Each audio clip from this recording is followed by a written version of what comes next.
Une école de formation dans les métiers du cinéma et de la télévision. Une seule adresse, l'Institut supérieur des métiers de l'audiovisuel, ISMA. Le premier campus africain de l'image et du son forme pour l'obtention du BTS et diplôme universitaire de technologie audiovisuelle, de licence et master professionnel dans les filières innovantes de journalisme, réalisation cinéma et TV, image et lumière, son et mixage, montage, post-production, gestion de la production, ingénierie et exploitation des équipements. Avec nos diplômes homologués par l'État béninois et accrédité à l'international par le CAMES et le SILECT, l'accompagnement de la FOSICA vous assure une brillante carrière dans les métiers du cinéma et de la télévision. Rejoignez-nous sur notre site web www.isma-benin.org ou sur notre page Facebook ISMA Bénin. Contact 00229 97 27 49 49 00229 95 49 11 11. L'audiovisuel, un métier d'avenir.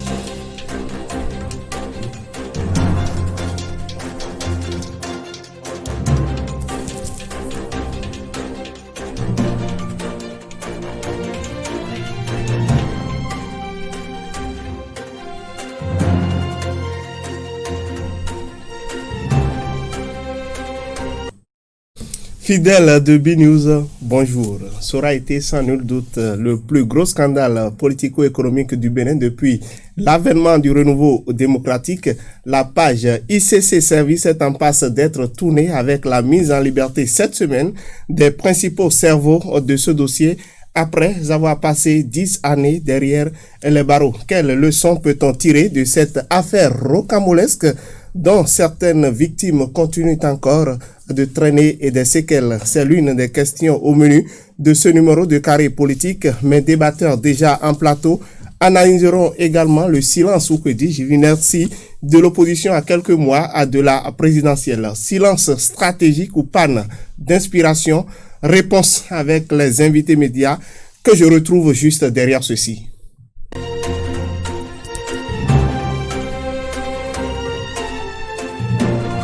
Eh bien, nous sommes dans l'instant débat de cette émission et pour le faire, j'ai en plateau deux chroniqueurs, deux analystes politiques, deux journalistes. Prudent Nasséou, bonjour. Bonjour Gabin.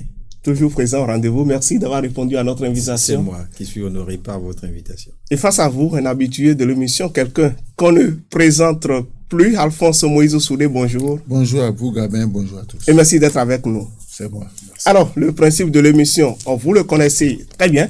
Nous allons passer les notes sur cette première actualité, l'affaire ICC et Service qui est en passe d'atteindre son épilogue avec la libération, la sortie de prison des principaux accusés de cette affaire-là. Vous allez noter la façon dont cette affaire a été gérée, la gestion faite de ce dossier. Et je commence par vous, Alphonse Moïse Soudé. Quelle est votre note? La note 5. 5 sur 10 pour Alphonse Moïse Soudé. Et vous, Prudent Nasséou? La note 6. 6 pour cette affaire, ce dossier, cette actualité. Et je vais commencer par vous, Prudent Nasséou. Vous avez donné 6. Qu'est-ce qui, quand on parle aujourd'hui de l'affaire ICC Service, qu'est-ce que cela vous rappelle? Qu'est-ce que cela suscite en vous comme sentiment, comme émotion? Ben, l'affaire ICC, il faut le voir sous deux angles. Premièrement, plusieurs milliers de nos compatriotes ont été spoliés et ces compatriotes-là étaient à la recherche de gains faciles, de prébendes, de facilités. Et de l'autre côté, il faut voir les suites judiciaires du dossier parce que le dossier a connu plusieurs blocages au niveau de la justice. Exactement. Avant que cette juridiction spéciale, la criette, ne vienne la vider en dernier ressort. Et donc, vu sur ces deux aspects, j'ai donné la note 6. Parce qu'un dossier qui éclabousse la République, il faut lui donner une suite judiciaire pour fixer les parties. Et ça, tout au moins au niveau du dossier ICC, on l'a vidé. Vous savez qu'il y a encore des dossiers scabreux qui traînent dans les tribunaux, notamment le dossier d'Invo, pour lequel, jusqu'à aujourd'hui, il n'y a aucune suite donnée dans la disparition d'un cas. Donc, pour que la démocratie fonctionne, il faut que les pouvoirs soient séparés et tournent à plein régime. Donc, aujourd'hui, quand on prend le dossier ICC, les parties sont fixées. On a dédommagé les victimes qui ont comparu au procès. Et des ressources sont consignées pour le dédommagement des autres victimes. Donc, on attend toujours la suite de ce dossier-là. Mais en ce qui concerne l'aspect pénal, c'est vidé. D'accord. En ce qui concerne l'aspect pénal, c'est vidé. On va venir tout à l'heure pour voir les leçons qu'on peut tirer de cette affaire. Alphonse, Moïse Ossoulé, vous avez donné la note 5. Quand vous prenez aujourd'hui l'affaire ICC Service avec toutes les péripéties qu'on a vécues dans tous les déboires qu'ont subi les victimes, est-ce que vous avez le sentiment aujourd'hui que les victimes ont été satisfaites à l'issue de cette affaire? Je ne dirais pas que les victimes ont été satisfaites parce qu'on a dénombré 150 000 victimes. Et je ne sais pas si plus de 300 000. Je ne sais pas si certains se sont constitués partie civile. Oui, donc le chiffre officiel que nous avons, c'est 150 000. Certains n'ont pas eu le courage d'aller s'inscrire parce que en tant qu'intellectuel, en tant que homme doué de raison, il ne devrait pas se lancer dans ce jeu-là. Mais je dis, je ne suis pas satisfait parce que les victimes, la majorité des victimes n'ont pas récupéré leur gain. Et je ne suis pas satisfait parce qu'on n'a pas sanctionné, à mon avis, le gangstérisme, l'affairisme au sommet de l'État. Ce n'est pas seulement au Bénin que ça s'est passé. Ça s'est passé en Côte d'Ivoire avant de... Même aux États-Unis, l'affaire Madoff. Mais en Côte d'Ivoire, par exemple, l'État n'était pas impliqué. L'État n'était pas impliqué, ce qui a fait que l'affaire a été réglée. Mais chez nous, des gens ont utilisé de l'argent pour faire du bien à la République sans que les responsables politico-administratifs ne cherchent à savoir d'où viennent ces différentes sommes utilisées pour faire des dons. Et c'est pourquoi je parle de gangstérisme, d'affairisme au sommet de l'État. Parce que on a mouillé les couloirs de la politique. On a mouillé les couloirs du palais. On a désintéressé tout le monde pour permettre à cette affaire-là oui, c'est vrai que cette affaire a éclaboussé tout un régime, le régime. Mais oui, la première fois où j'ai entendu parler de cette affaire-là, parce que tout le temps que ça a duré cette affaire, je n'étais pas au pays. La première fois où j'ai entendu parler de cette affaire, c'est quand nous préparions. Vous avez aussi épargné. Non, nous préparions un journal à Dakar quand on a annoncé l'arrestation de Cicero Foué. Du ministre de l'Intérieur d'alors. Voilà. Et moi, des gens ont appelé pour que je mette la mise. J'ai dit, mais c'est trop facile. Si vous êtes allé faire une fois des prêts, vous avez contracté des prêts à la banque, vous devez savoir que aucune banque sérieuse ne peut vous faire ce taux d'intérêt-là. Malheureusement, les gens, comme l'a dit le président, les gens ont montré leur niveau de cupidité. Les gens ont montré leur niveau d'envie de gagner facilement de l'argent sans transpirer. Et voilà, vous posez le même problème, vous l'avez dit, le président l'a relevé aussi tantôt, la cupidité, un peu, nos populations qui sont un peu enclines à la facilité. Est-ce que quelque part, il ne faut pas aussi éduquer cette population? Quelles leçons on peut tirer de cette affaire, surtout pour les générations futures, pour notre société? Il faut resituer la crise ICC dans la gouvernance de Boni Yayi. Donc, c'est une tache noire de la mandature de Boni Yayi parce que l'État a vocation à protéger les citoyens.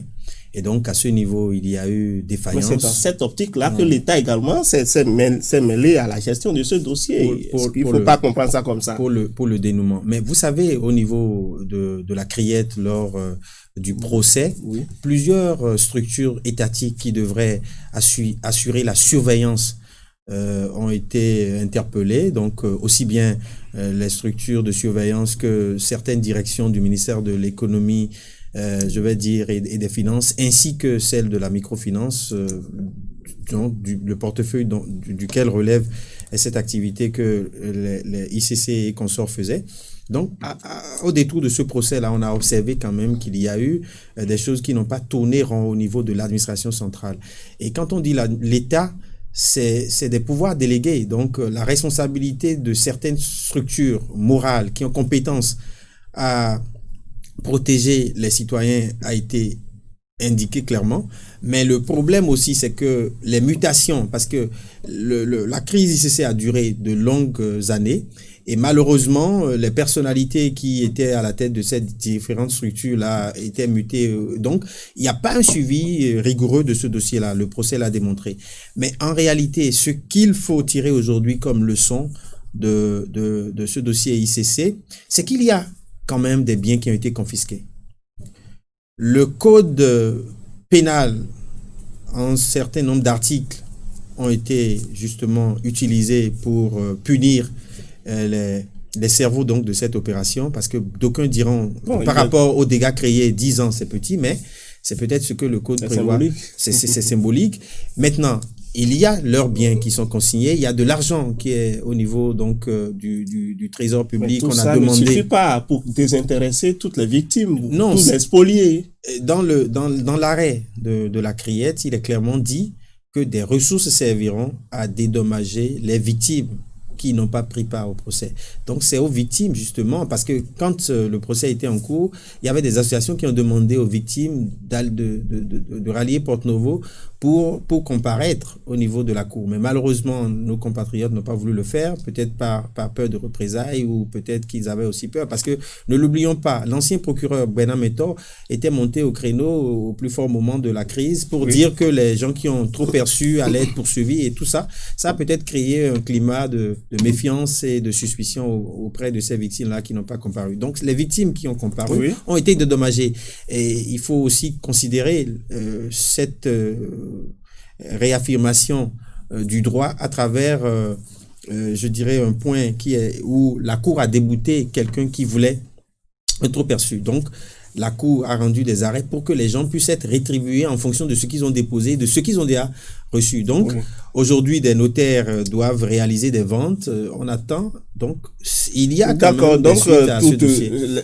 Le dédommagement des victimes, ça se fait toujours attendre. Quelle suite, Alphonse Moïse, quelle suite on peut envisager pour ce dossier? Mais avant d'en arriver, de répondre à cette question, je vais vous demander également aujourd'hui, est-ce que vous avez le sentiment que la gestion, le dossier ICC Services aura induit un changement de comportement au niveau de nos sociétés, au niveau de nos administrations? L'administration politisée, certaines autorités qui ont prêté mais à l'exercice de cette activité illégale-là. Est-ce que vous avez le sentiment aujourd'hui que le procès qui a eu lieu, qui a été retransmis en direct à la radio nationale, a induit un changement de comportement? Au niveau des cas de l'administration, il y a eu un changement de comportement.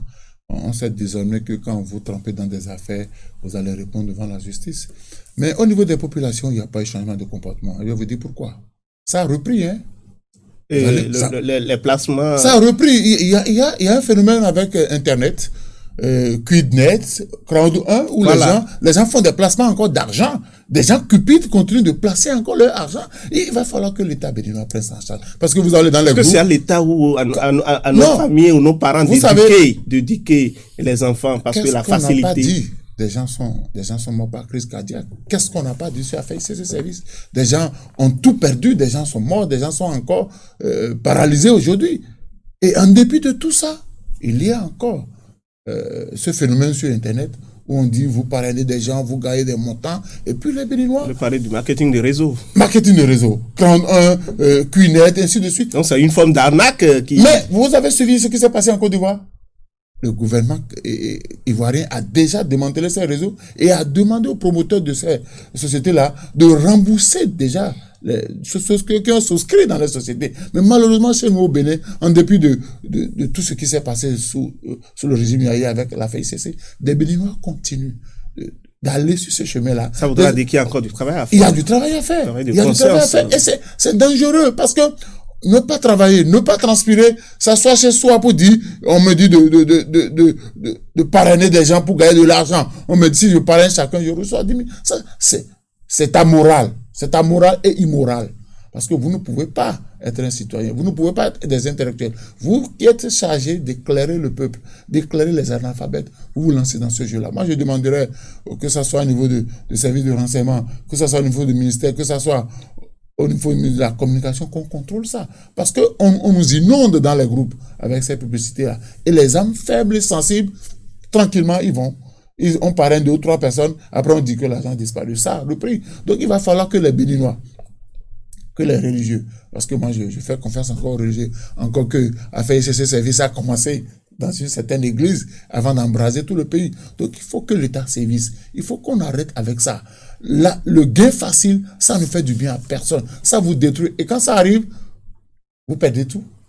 Et vous perdez même la santé. Vous n'avez même pas le minimum pour vous soigner. Donc je voudrais que le Béninois prenne ses responsabilités. Mais au niveau des cadres, qu'on sanctionne. Moi je suis d'accord et je l'ai toujours dit. Si quelqu'un a mal géré. C'est vrai que certains disent que le procès a on est resté sur un goût d'inachevé. Parce que certains cadres on a exposé palais de la conférence là, derrière la présidence, les véhicules, on a saisi des maisons. Cela a été vendu. Qu'est-ce qu'on a gagné? Ce qu'on a gagné, c'est Bon, c'est vrai qu'on aura le temps d'inviter oui, parce que quand l'une vous des avez, victimes quand vous avez, ou le président de l'association des consommateurs pour venir quand dire... vous avez confisqué, vous avez mis la main sur les biens de ceux-là, que ça soit Tekben ou Kaplogan ou Dou, vous avez mis la main sur les biens. Vous les avez bradés. On doit pouvoir nous dire. Donc il y a des choses à dire par rapport à la gestion de ce dossier. Mais oui.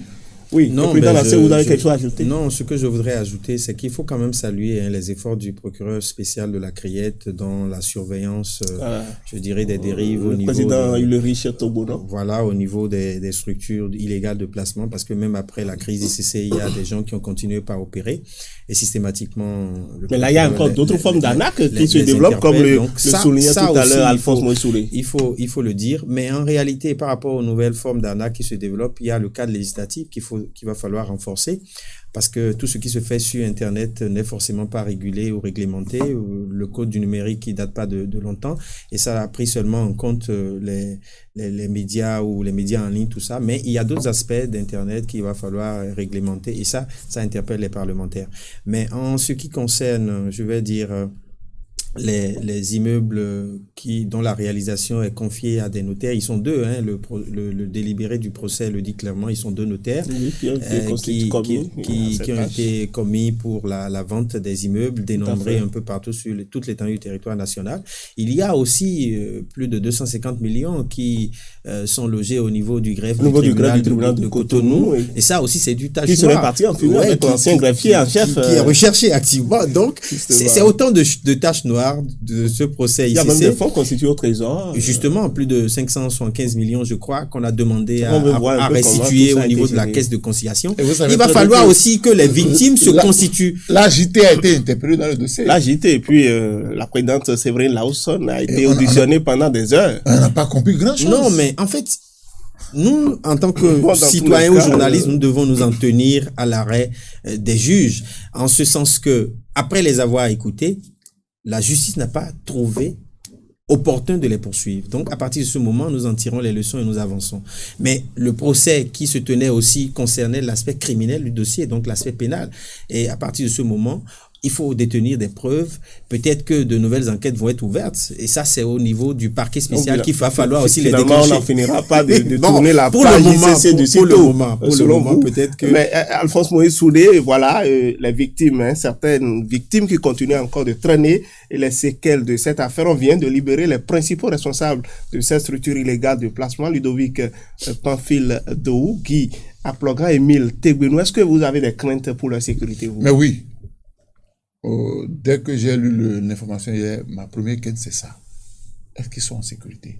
Parce qu'il y a des gens qui ne se sont pas déclarés victimes, qui ne se sont pas inscrits, mais qui ont des comptes à régler avec ces principaux personnes. Ils ont quelque chose derrière la tête. Mais oui, forcément, quand on se tait, on peut se mobiliser pour les agresser. Donc, je voudrais que, au-delà de cette libération, que l'État assure la sécurité de ceux-là. Parce que certains n'ont pas pu à la face du monde dire que moi j'ai souscrit, on me doit de l'argent, de peur qu'on ne soit poursuivi, parce qu'il y a des cas de l'administration. Et je me rappelle que c'était la BCAO qui avait tiré la sonnette d'alarme sur ce qui se passait dans les banques. Donc il y a certains qui vont se faire justice eux-mêmes. Il va falloir que ceux-là soient protégés. C'est vrai que d'aucuns disent que cette bande-là mérite d'être décorée pour avoir réussi à embrouiller tout un peuple, toute une population. Non, s'il n'avait pas le soutien des autorités, des hommes politiques, parce que là aussi, certaines autorités ont fait preuve de cupidité. Parce que quand quelqu'un veut vous avoir, il vous prend pas votre côté faible. On les a arrosés de billets de banque.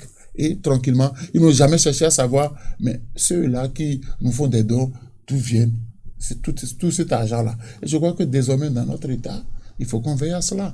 Parce qu'il y a des gens dans les églises qui font des dons à tout moment, dans les zones qui font des dons, on ne sait même pas d'où vient l'argent. Il faut que l'État, un État sérieux. D'accord. Donc quand quelqu'un inonde comme ça la population d'argent, il faut chercher à savoir d'où vient cet argent. D'accord. Donc l'État est appelé à prendre ses responsabilités, à éclaircir davantage ce dossier pour rassurer davantage les spoliés, les victimes de cette scabreuse affaire. On parlera à présent de l'opposition avec en ligne de mire la présidentielle de 2021. Cette opposition qui visiblement manque d'initiative, qui affiche une certaine inertie, un immobilisme, alors que nous sommes à quelques mois de la présidentielle.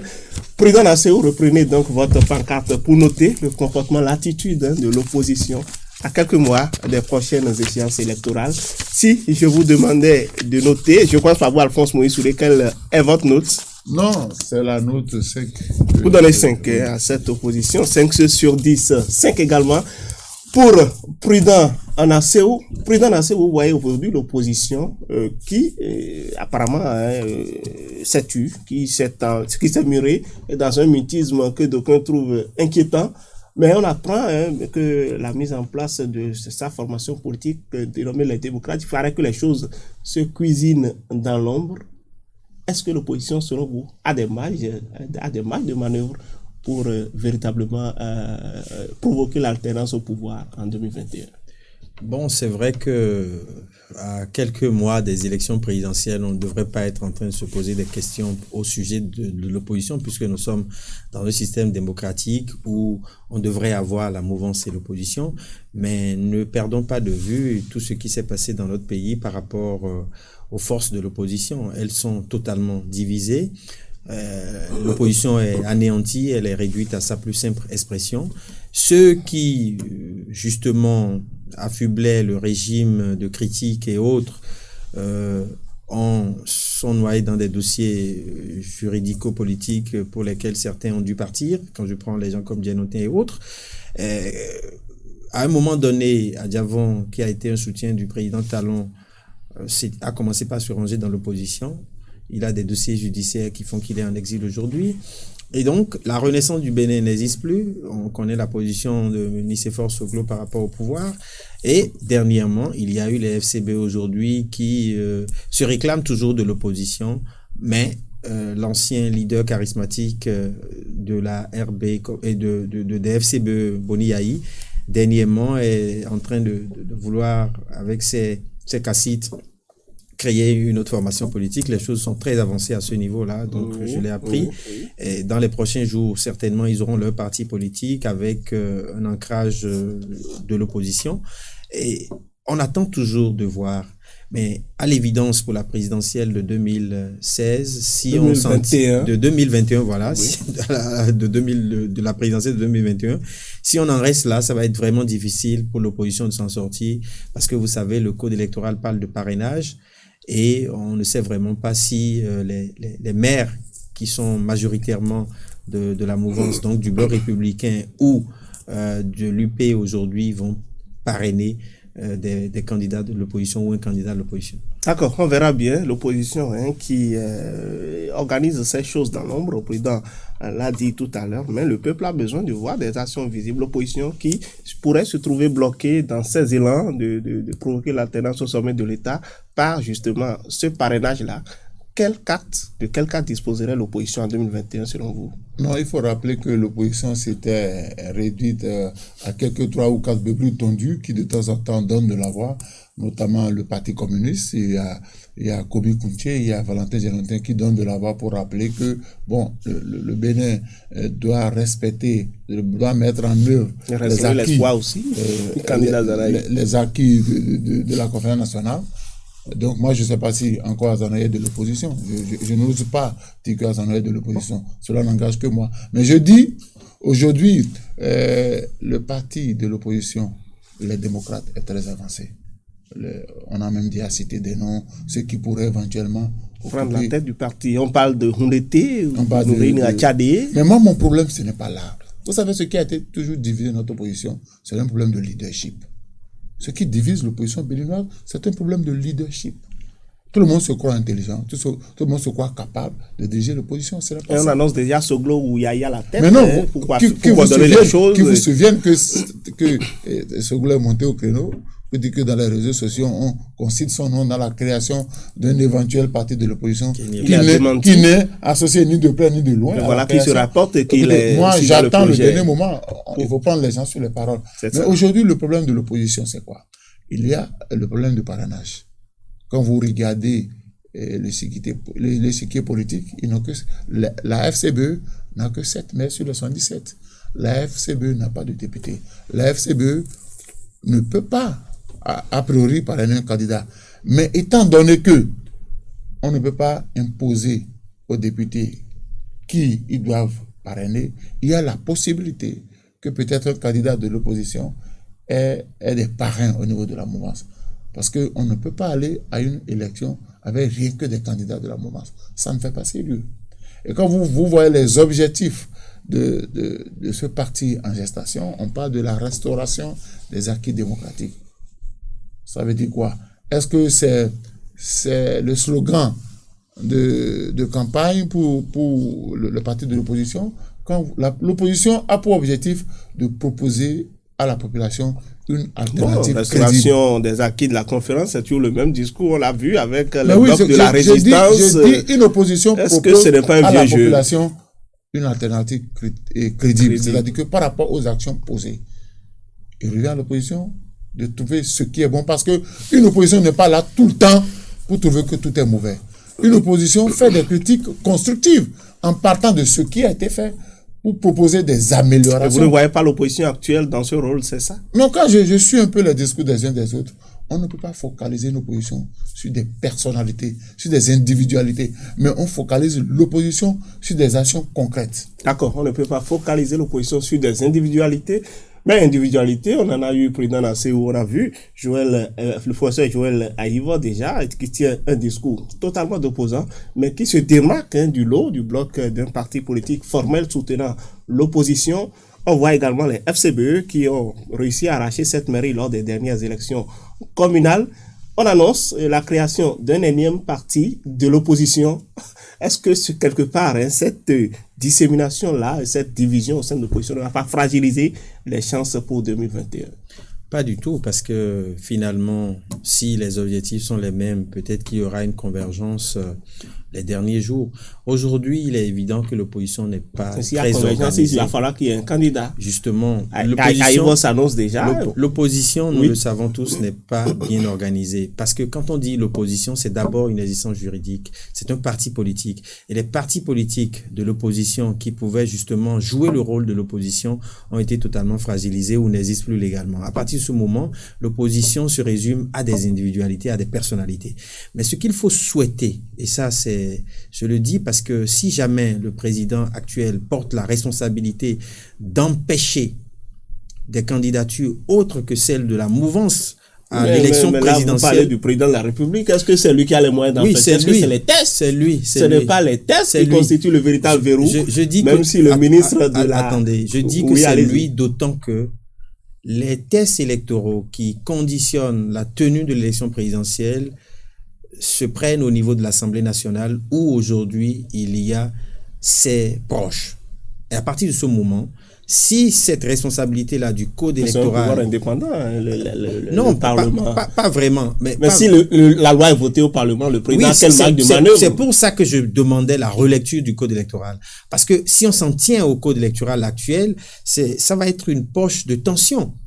Donc d'exclure des personnalités. Il faut une ouverture. Il faut une ouverture. Pour permettre quand même une large, justement. Mais on a vu pour les dernières présidentielles en France, il y avait une dizaine de candidatures. Pourquoi on veut régenter la vie donc politique nationale à 2-4 formations politiques? Non, prudent. Vous savez, aujourd'hui, il serait difficile au chef de l'État de demander une relecture. Parce que pour les informations que j'ai reçues, par rapport au vote à la modification de l'article 41, il y a eu suffisamment de procuration. Il y a eu suffisamment de procuration. Ça veut dire quoi? On n'a plus confiance. Bon, pour rafraîchir la mémoire à nos téléspectateurs, l'article 41 parle de quoi déjà?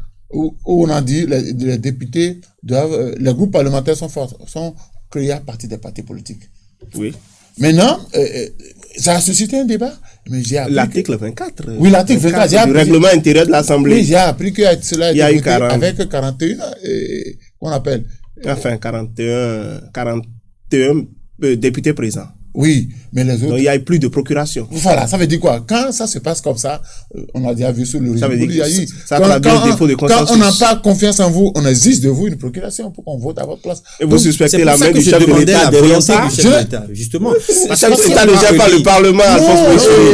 Mais les réformes institutionnelles au niveau de notre pays sont l'œuvre du président de la République. Il assume en toute responsabilité. L'Union progressiste et le Bloc républicain sont des partis de la mouvance. Et qui dit mouvance dit le chef de l'État. Et c'est dans les réformes que cette histoire, les actions du chef de l'État. C'est dans les réformes que cette histoire de parrainage a été énoncée clairement. Donc, avant donc, les réformes, le débat sur le parrainage, vous proposez qu'on revienne sur cet aspect-là. Tout au moins du code électoral pour permettre quand même que ces élections présidentielles se déroulent dans un contexte apaisé. Pour crédibiliser également. Justement, ça participe de la crédibilité du président de la République parce qu'il portera cette responsabilité si jamais, parce qu'à l'étape actuelle, ce n'est pas évident qu'un candidat de l'opposition puisse justement participer à cette élection si on ne permettait pas aux députés de la mouvance présidentielle et aux maires de la mouvance présidentielle aujourd'hui majoritaire de pouvoir parrainer des candidats de l'opposition.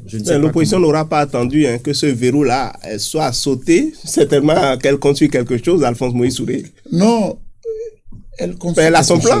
Elle construit quelque chose. Et je vous ai dit la dernière fois que le coup de gueule de l'honorable Arifari Bako, ce n'est pas pour rien. Ce n'est pas anodin. Oui, et il faut lier. Vous savez, il y a un coup de gueule. On n'a pas pu modifier le règlement intérieur. On a demandé la suspension. On est revenu. 41 procurations. Il faut faire cette lecture-là. Ça veut dire qu'il y a quelque chose. Presque la moitié. Et aujourd'hui, tout le monde attend que le chef de l'État nous dise je suis candidat et je ne suis pas candidat. Et je ne souhaiterais pas que nous puissions organiser une élection à la Mfouet ou bien à la Yadema, c'est-à-dire qu'on suscite un candidat, on lui trouve des parrains, on lui donne les moyens financiers pour faire la campagne. Vous, les presse emploient le même thème que le politologue Mathias Onpé qui a parlé de match d'entraînement. Oui, donc je voudrais qu'on permette réellement à l'opposition qu'il y ait une compétition. Justement, la guerre des idées, parce que le développement passe d'abord par la guerre des idées. C'est ça. Donc si on peut s'affronter sur un plateau de télévision, faire le débat, on peut sur le terrain. C'est pourquoi j'ai dit, l'opposition ne se résout pas à des individualités, des personnalités, mais c'est la guerre d'idées et d'actions. Que le chef de l'État favorise cela. Je suis convaincu que si le chef de l'État donne des consignes à ces deux blocs, les deux blocs qui le soutiennent, on va sauter ce verrou-là et on fera un bon match, pas un match amical. D'accord, c'est un plaidoyer que vous faites sur cette émission. On espérera que les autorités sont à l'écoute et qu'elles veilleront à faire ce qui est leur devoir pour que justement les choses aillent dans les normes pour 2021. Mais avant, il revient à cette opposition-là également qui de plus en plus affiche des velléités de division, de mieux s'organiser pour qu'il y ait réellement une compétition. Mesdames et messieurs, ainsi se referme le 25e numéro de votre émission Carré Politique. Nous avons parlé de l'affaire ICC Service qui est en passe d'atteindre son épilogue avec la mise en liberté des principaux cerveaux de ce dossier. En deuxième sujet, nous avons parlé de l'opposition qui est relative par rapport au présidentiel de 2021 affiche un silence plutôt inquiétant, stratégie politique ou manque d'initiative. Nos débatteurs ont essayé de répondre à cette question. Et comme débatteur, j'avais en plateau Alphonse Moïse Souré, il est journaliste, analyste. Bon, merci d'avoir répondu à notre invitation. C'est moi qui vous... Et vous aviez en face un assez prudent. Merci et bon retour à vous. Merci. Mesdames et messieurs, bon week-end. Et on se retrouve la semaine prochaine pour un autre plateau.